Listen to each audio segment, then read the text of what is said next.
You know how some places just seem to, well, defy expectations and achieve incredible things? Mm-hmm. Today, we're taking a deep dive into one of those stories. Singapore. Ah, Singapore. Yeah.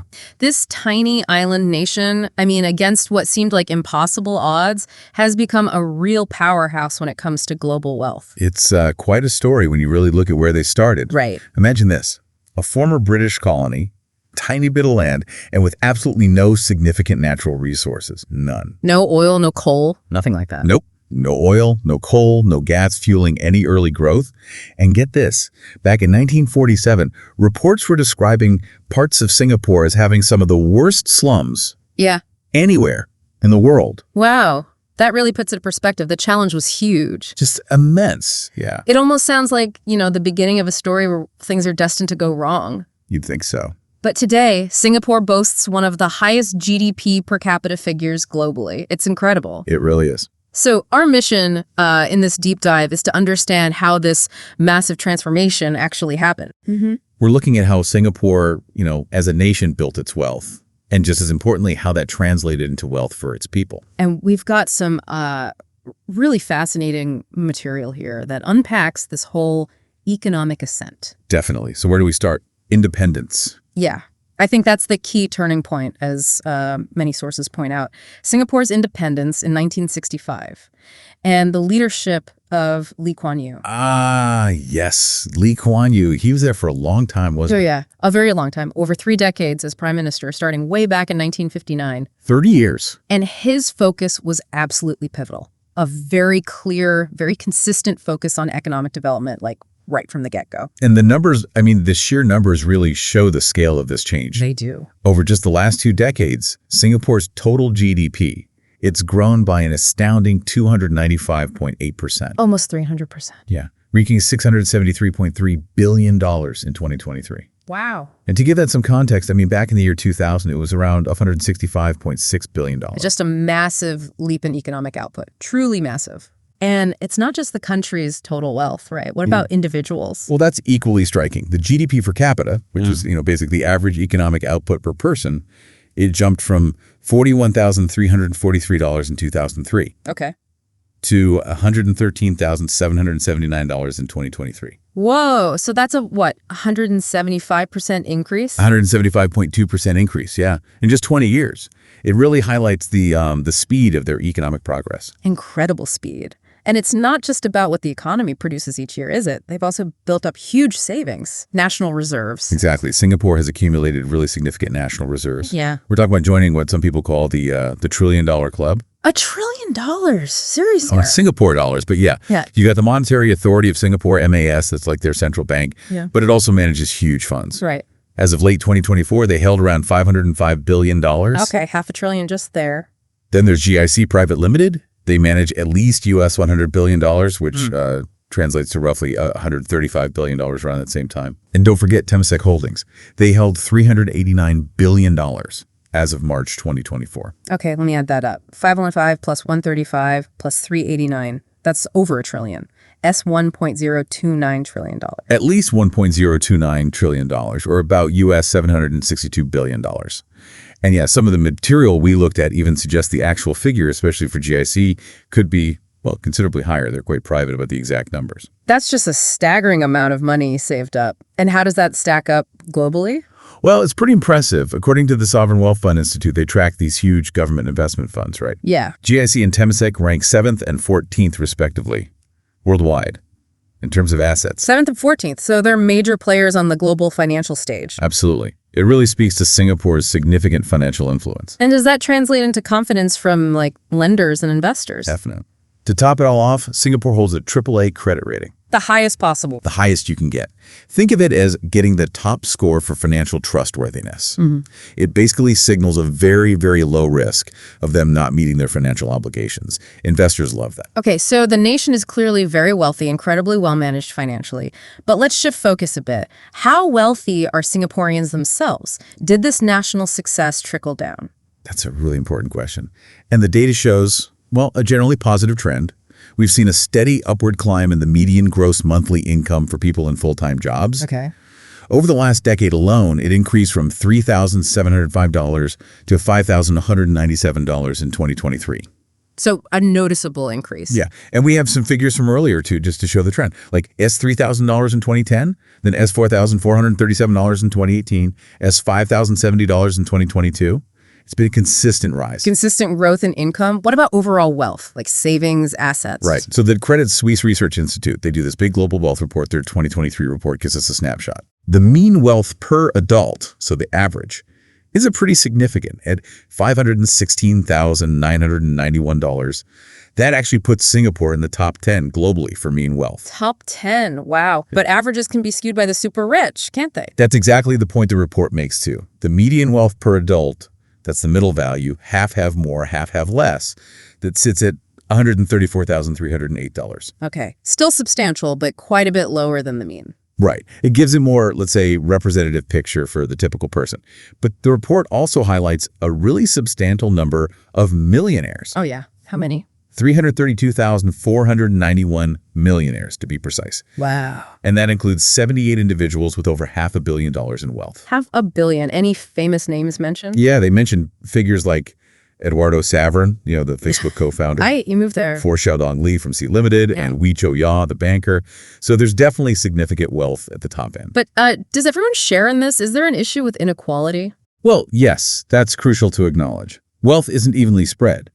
The same report indicates that there are still almost 800,000 adults, 706,320 in Singapore, with less than US $10,000 in wealth. So nearly 800,000 people with very little wealth, alongside hundreds of thousands of millionaires. That really brings the issue of wealth inequality into sharp focus. It certainly does. Is the government doing anything about that gap? It seems so.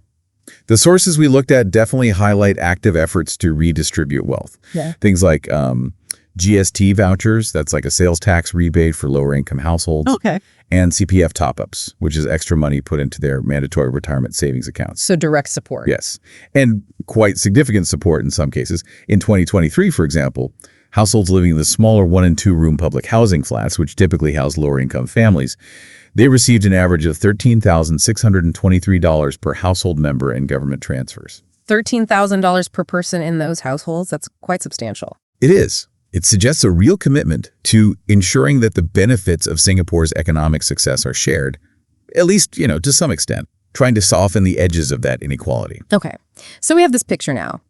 Incredible national wealth, rising individual incomes, but also significant inequality that the government is trying to address. So let's dig into the how. What were the core drivers? What were the key ingredients that allowed all this wealth to be created in the first place? Right. The articles we examined, they consistently point to a few fundamental factors. And the first one, almost always, is leadership. Leadership. Back to Lee Kuan Yew. Yes. Strong and pragmatic leadership is a theme that just runs through everything. Lee Kuan Yew's role, well, it really can't be overstated. Right. His long-term vision, his relentless focus on economic development, these were absolutely foundational. The sources also mentioned something about a soft authoritarian approach. Okay. What does that mean in this context? It's a term used sometimes. It refers to a system that, while not a full democracy in the Western sense, allowed for significant economic progress. The idea is it perhaps enabled faster decision-making and implementation without the kind of constant political gridlock you see elsewhere. So maybe less debate, but more action. It has its critics, I imagine. Oh, absolutely. But proponents argue it created stability. And crucially, tied to this was an unwavering emphasis on a clean, honest government. Anti-corruption. Very strong anti-corruption laws, and importantly, a culture that didn't tolerate it. This created a very stable, predictable environment for economic growth and investment. And wasn't there something about government salaries being really high? Yes. That's a really interesting and sometimes controversial example of their pragmatic approach. The policy explicitly links top government salaries to what top earners make in the private sector. So how high are we talking? Well, the figures mentioned are pretty striking. The prime minister earning somewhere around $2.2 million annually. $2.2 million. The president around $1.5 million. And government ministers typically around $1.1 million. Wow. Compare that to, say, the U.S. president. What's that? US $400,000. Exactly. A huge difference. So what's the thinking behind paying public officials so much? The official rationale is basically twofold. First, it's to attract highly competent people into public service, people who could easily earn that much or more in law or finance or business. Okay, competing for talent. Right. And maybe even more importantly, it's designed to significantly reduce the temptation for corruption. If you're paid extremely well. The argument is you're less likely to risk it all for a bribe. The idea is that if leaders are well compensated and their performance is linked to the nation's success, they'll prioritize good governance and ethical conduct. It signals a national commitment to competence and performance at the very top. Interesting logic. Okay, so strong, pragmatic, well-paid, and clean leadership. What else? Location must have played a part, right? That port. Oh, absolutely. You can't talk about Singapore's success without talking about its port. Its geographic location is just, well, perfect. A natural advantage they've really capitalized on for international trade. It's a major hub. Massive hub. Their deep involvement in what's called entrepot trade has been huge. Entrepot. Explain that a bit. Sure. Think of it as being a central clearinghouse. Goods are imported into Singapore. They're often processed, refined there to add value. Classic examples are wafer fabrication for electronics or oil refining. Right, adding value. Exactly. And then they're efficiently re-exported to other destinations. It's been a massive driver of their economy. Any numbers on that trade? Yeah, in 2023 alone, their total merchandise trade was over $1.2 trillion. Trillion. With exports actually being higher than imports. And the port itself, it's the world's busiest in terms of shipping tonnage. Over 130,000 ships call there every year. 130,000 ships. And the whole maritime industry contributes about 7% to Singapore's GDP. They're constantly investing in upgrading and expanding the port, too, to stay ahead. So, leadership, the port, what's next? They needed investment. Definitely. And that leads to the third key factor. A very deliberate strategy of actively attracting foreign investment. How did it do that? Well, the government consciously created an environment that international businesses find really appealing. Think attractive tax incentives, making it really easy and quick to set up a business. Cutting red tape. Exactly. Plus, a well-developed supporting ecosystem. Banks, logistics, legal services, relatively liberal immigration policies, especially for skilled workers. And again, that crucial corruption-free government and overall political stability. Businesses hate uncertainty. Makes sense. What about the workforce? Vital. Yeah. Huge investment in education right from the early days. And the decision to adopt English as the primary language for business and administration, that was incredibly important for attracting multinationals. So everyone could communicate easily. Pretty much. And they also allowed companies to hire foreign professionals relatively easily to fill specific skill gaps that the local workforce couldn't meet initially. Smart. What industries did this attract most? If you look at 2023, the top contributors to GDP were manufacturing, still very important, wholesale trade, linked to the port, and finance and insurance. So quite diversified, really showing the success of that attraction strategy. Okay, leadership, port, foreign investment. It also sounds like they've been careful with their money, like good budgeting. Indeed. That's another piece of the puzzle. Prudent management of national finances. You see, all that economic growth naturally leads to more government revenue, mainly from taxes on companies and individuals. Right. And their annual budgeting process is very focused on long-term nation building. Big investments in education, healthcare, infrastructure development, things that support further growth. Did they borrow a lot early on? They did initially, yeah. For huge projects like the MRT subway system and Changjit Airport, they took on debt. But since the 1990s, they've generally been in the fortunate position of running budget surpluses, meaning they take in more than they spend. So they can fund things from their own pocket, so to speak. Largely, yes. Which leads us to the final key area, that forward-thinking approach to building up those huge national reserves we talked about earlier. Right, the $1 trillion+. Why was that so essential? Well, remember, no natural resources. They recognized their vulnerabilities early on. Their reliance on the port could be threatened by global shifts. Their human capital advantage could erode due to globalization. So the reserves were like a safety net. Exactly, a massive safety net. Building these reserves became a core strategic priority. They're fueled by those budget surpluses we mentioned, and also, significantly, by revenue from land sales. Land is incredibly scarce and valuable in Singapore. These reserves serve several crucial purposes. One, they're a huge emergency fund for crises. 2, they help maintain the stability and value of the Singapore dollar, which is vital for trade. Okay. And third, and this is really important, they provide a continuous stream of income. How? Through investments. Precisely. Those organizations, MAS, GIC, Temasek, they invest these reserves globally. Yeah. And the returns generated from these investments, they contribute significantly back to the national budget each year. So the savings actually generate income for the country. Yes. It helps ensure their long-term financial stability and prosperity, even without oil or gas under the ground. It's quite a system. It really is. So looking back at this whole remarkable journey, are there any key overarching lessons we can pull out? Lee Kuan Yew's influence just seems massive. It really does. There's this great quote attributed to him by Charlie Munger, Warren Buffett's longtime partner. Oh, yeah? What's the quote? Munger said Lee Kuan Yew's approach was basically figure out what works and do it. Simple but powerful pragmatism. Extreme pragmatism. Yeah. That relentless focus on what actually delivers results, not being stuck on any particular ideology, seems to have been their guiding principle. Figure out what works and do it. Yeah. And, you can even see parallels in managing your own personal finances, right? Also, Well, focus on increasing your income, maybe by investing in your career or skills. Protect your assets, get insurance, careful budgeting and saving habits, build that safety net and emergency fund, and then invest wisely for the future. So Singapore's national strategy as a personal finance guide. Kind of.